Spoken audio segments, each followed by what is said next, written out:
अॼु असीं ॻाल्हि ॿोल कंदासीं सिंधी अख़बार हफ़्तेवार हिंदवासीअ जी।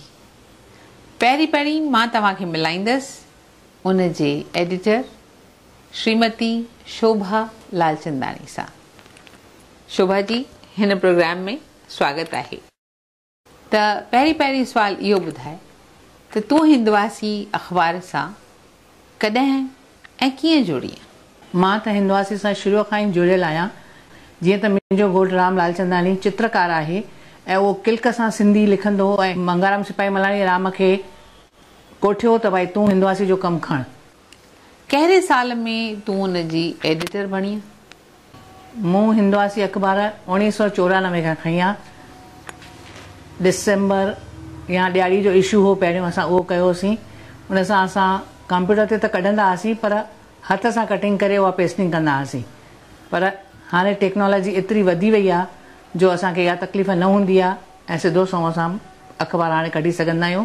मूंखे इहो ॿुधाए त हिंदवासी अख़बार जॾहिं घर घर पहुचे थी त माण्हुनि जो रिस्पॉन्स अख़बार ॾांहुं अॼुकल्ह मॉडर्न ज़माने में कीअं आहे?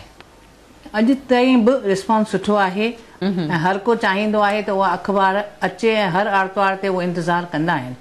जे कंहिं ॾींहुं उन्हनि वटि न पहुती त उन्हनि जा फ़ोन अचणु शुरू थी वेंदा आहिनि त छो शोभा अख़बार न निकिती आहे अॼु? इंटरनेट ते अख़बार हुजणु उन जा सचमुच काफ़ी फ़ाइदा आहिनि, पर पोइ घर में माण्हू अख़बार छो पढ़नि? अख़बार भले इंटरनेट ते अची वञे तॾहिं बि अख़बार जेसिताईं घर में नथी अचे, भले इंग्लिश हुजे या सिंधी हुजे, अख़बार ज़रूरी आहे घर में। हर को चाहींदो आहे त जीअं सुबुह जो उथूं त अख़बार हथ में हुजणु खपे। त इंटरनेट ते आहे, इहे सहूलियतूं आहिनि। सिंध वारा माण्हू घणा इंटरनेट ते पढ़नि था या जेके विदेश में रहंदा आहिनि, पर जेके अञा ताईं इंडिया में आहिनि उहे इंटरनेट अञा यूज़ नथा कनि। पर तुंहिंजे ख़्याल में त ईअं आख़िर अख़बार ॿियनि ज़ातियुनि में बि माण्हू घटि था पढ़नि, त असांजी सिंधी अख़बार जॾहिं सिंधी ॿोली हेतिरी तकलीफ़ में आहे त आख़िर त बंदि थी वेंदियूं हली? न, अख़बार कॾहिं बंदि न थींदी। लिपि कॾहिं वञण वारी न आहे, सिंधी ॿोली कॾहिं वञण वारी न आहे। लिपीअ में कॾहिं माण्हू देवनागरी पढ़ंदा, हिंदी पढ़नि था, पर असां जेसिताईं असांजी सिंधी ॿोली ज़िंदा आहे त अख़बार बंदि न थींदी। त हाणे जेको ॿोलीअ जे हवाले सां ॻाल्हि ॿोल पियासीं करियूं, त ॿोलीअ जे बारे में छा ख़्यालु आहे? त असांजी सिंधी ॿोली जीअं सभु चवनि था त हाणे वञे पई हथनि मां घिसकंदी, उन बारे में तुंहिंजो छा ख़्यालु आहे? भई सिंधी ॿोली आख़िर नेठि सिंधी ॿोली घिसकंदी न। भले सॼी दुनिया में हिकु माण्हू बि हूंदो जे ॻाल्हाईंदो त सिंधी ॿोली कॾहिं वञण वारी न आहे।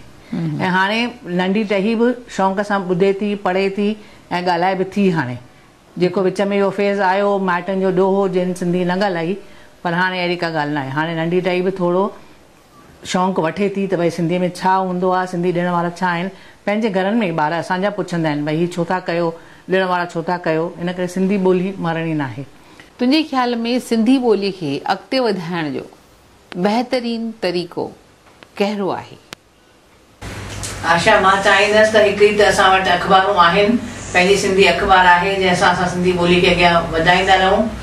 मां चाहींदसि त सिंधी चैनल जे असांखे मिलियो त उन सां असांजा सिंधी कलाकार प्लस कल्चर बि वधंदो ऐं असांजा डायरेक्टर पैदा थींदा ऐं इन सां असां पंहिंजी सिंधी ॿोलीअ खे अॻियां वधाए सघंदासीं ऐं इहो असांजो हक़ु आहे त असांखे मिलणु खपे।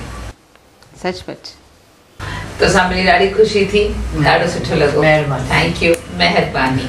जय झूलेलाल। जय झूलेलाल।